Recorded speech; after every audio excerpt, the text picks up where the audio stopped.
gitna ng bad news, nariyan ang good news.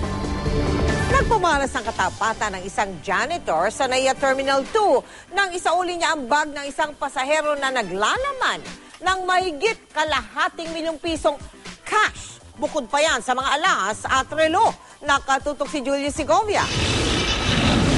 Sa pre-departure area ng NAIA Terminal 2, nakita ng janitor na si Ronald Gadayan ang black bag pasado alas 3 ng hapon kahapon. Nagulat daw siya nang madiskubre ang laman nitong mga dokumento, relo, mga alahas at perang nagkakahalaga ng higit kalahating milyong piso. Kahit na ako nangangailangan ng pera, hindi ako nag-hesitate na isoli sa may-ari kasi hindi po sa akin yun eh. Kasi turo po sa akin ng magulang ko na kung may nakitang bagay na hindi sa'yo, ibalik mo.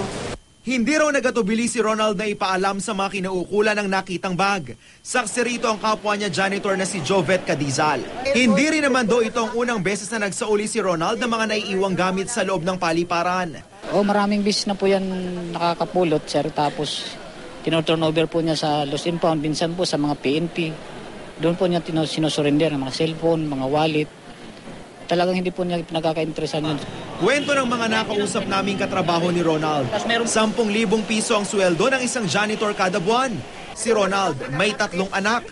Nangungupahan daw ito malapit sa airport dahil taga Norsagaray, Bulacan pa ang kanyang pamilya.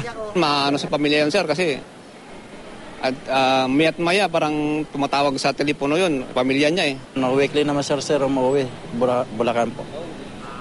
Kasi nag-aalala rin siya sa mga pamilya niya. Hindi raw matatawaran ang ipinamalas na katapatan ni Ronald, kaya dapat siyang maging huwaran. Dapat po silang tuwaran kasi honest po yung tao na yun eh. Lahat po tayo dapat honest. Agad din namang naibalik sa may-aring si Francis Lloyd Chua na isang engineer ang naiwan niyang bag sa paliparan. Bukod sa pagbibigay ng parangal, pinag-aaralan na rin ngayon ng NAIA Terminal 2 Administration Office ang promotion kay Ronald Gadayan bilang leader ng isang janitorial team. Hindi raw ito malayong mangyari dahil sa ipinamalas niyang katapatan. Julius Segovia, Nakatutok, 24 Oras.